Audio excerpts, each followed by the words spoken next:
So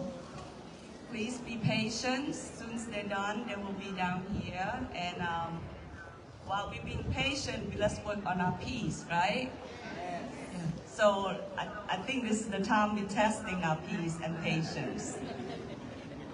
And my name is Tu Sen, by the way, and I live here in High Point. I am so grateful that each and everyone that is here, and my heart is so full today. And thank you. Please be patient.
มาต่อเด้อพี่น้องหลังจากข้ามมาจิกบุญกันแบบจากเขามาแล้วตรงนี้บอลเลย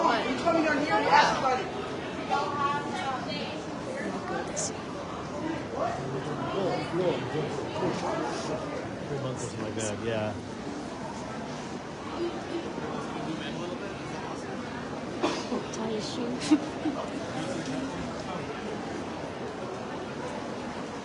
ลงคนทางนอกกันเด้อข้างในนะคนบน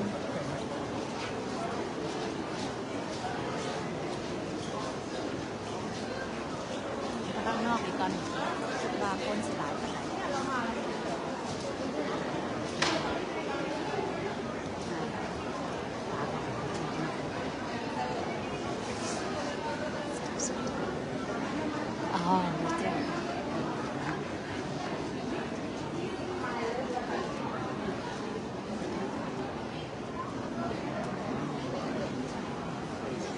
ยังบอกมาเทืองนี้แต่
าย่างเข้าไปใกล้ๆ excuse me excuse me ไปเบิ่งใกล้ๆไปนี่ไก่โพดคนไปเบิ่งคนก่อนเด้อแล้วก่อนสิเบิ่งเพิ่นยังอันน่ะเจียมอยู่เพิ่นยังกาเจียมอยู่สิพาเข้าไปเบิ่งใกล้ๆลองเบิ่งเพิ่นสิให้เข้าไปบ่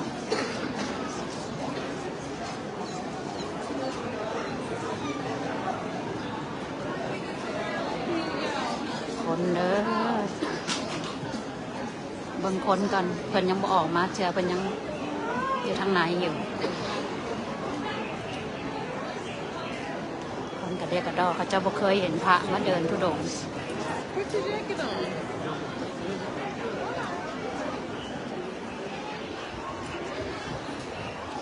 Hello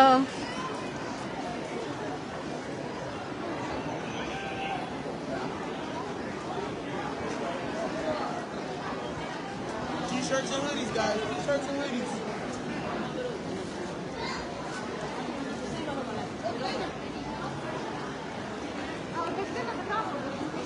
แถวนี้แหงเข้าบ่ได้เลยถอยแถว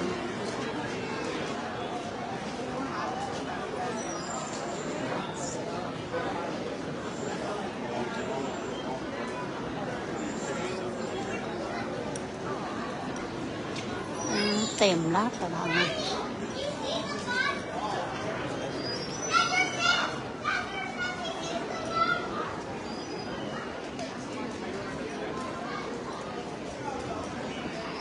เต็มแล้วทางนี้เต็มแล้ว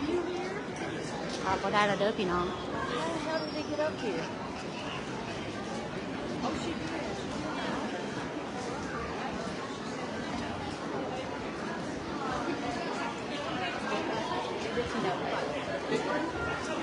เดินทางนอกเดินทางนอกมากะมาคนกะมาเย็นอยู่ไหนนี่เย็น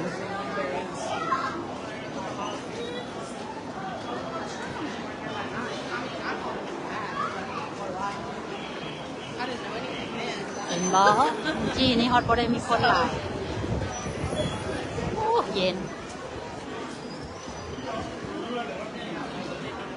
ยางกลับพี่น้องทางนั้นเข้าบ่ได้ละมันอัดตูละตอนเพิ่นไปควีนส์บโรสิทายไปให้เบิ่งคักๆเด้อ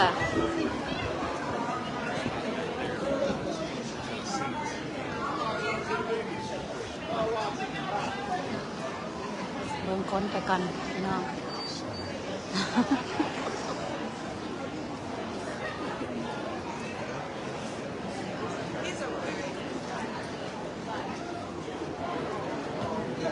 ห้องน้ำห้องไหนก็สวัสดเด้อ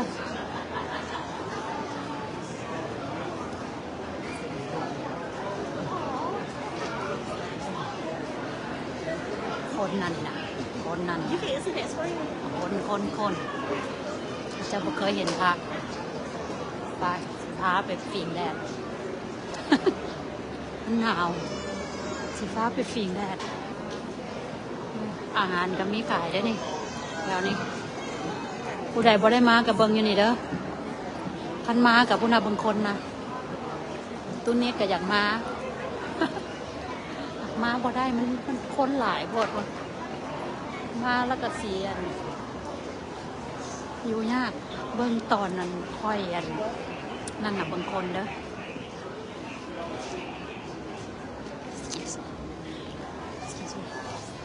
ปาดอยู่พุ่นน่ะตอนนั้นน่ะคนพี่น้องเลิก Get all the people ตอนนั้นค่อยอยู่หั่นน่ะบ่ทันมีคนจักคนแนะนำบัดนี้เต็มเบิดเลยพุ่นน่ะฮอดพุ่นน่ะว้าว people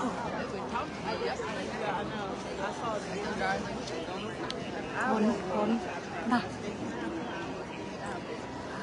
เอาเท่เอาว่าเด้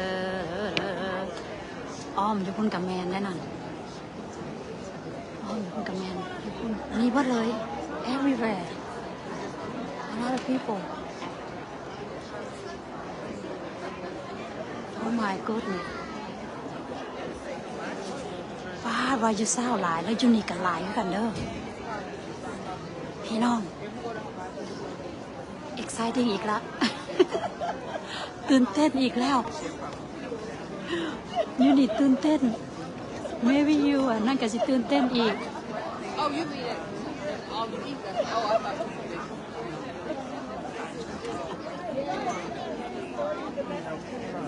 ตื่นเต้นตื่นเต้นเบิ่งอยู่ไกลๆนะพี่น้องก่อนเห็นลาย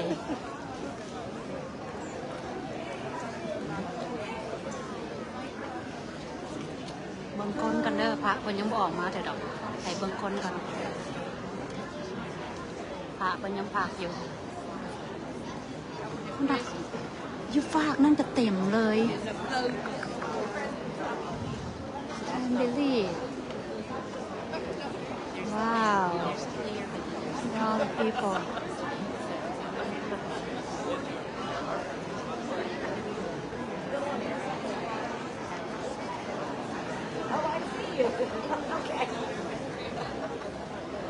อากาศก็ดีดีเด้ออากาศดีหลายเย็นแต่ว่ามันแดดเลยa lot of people เบิ่งไปยาวๆเด้อที่สู้ไม่เบิ่งทางนั้นสู้เบาเฮาไปบ่ได้เด้สู้ไม่เบิ่งแม่ขาวไม่เขิวอามินแม่เขิวคนหนึ่งเครื่องขาวไม่ออกหนึ่งเครื่องขาวคนลาวก็หลายเด้อผู้ใดออกมาพอได้กับเบิ่งอยู่นี่แหละสิพยายามถ่ายเบิ่งทุกมุมทุกแก่พระเพิ่นยังบ่ออกมาเถอะ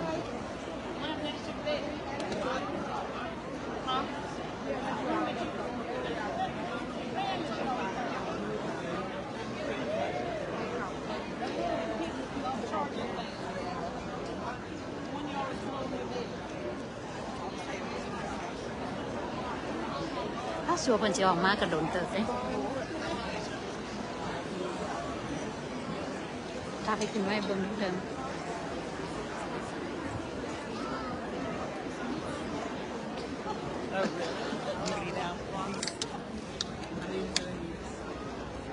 เลิกพี่โป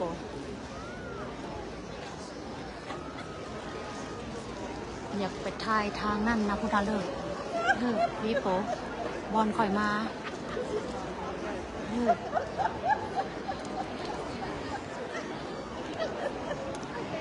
เต็มหมดเลยตอนก่อนมาผมคนจะคนยัง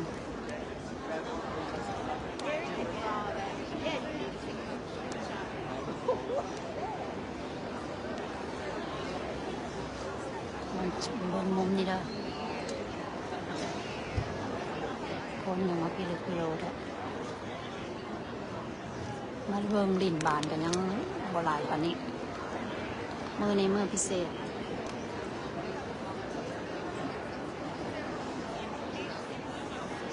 เราถ่ายจังหน่อยเด้อเพิ่นยังก้าเกียมอยู่พระเพิ่นยังพักผ่อนอยู่เพิ่นหาก็ยางมาฮอดยางมาฮอดบาง10 โมงครึ่งนี่แหละสัวสิเข้ามาใจเวลาเด้คนหลาย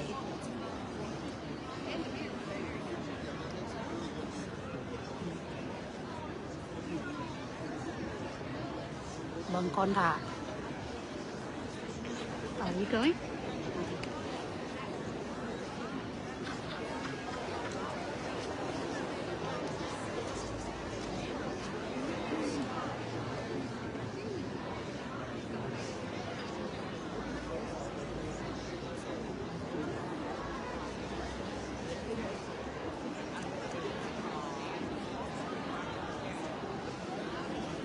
บ่ได้มีอย่างไรแต่ดอกจักหน่อยสิไล่บางมาอีกเด้อ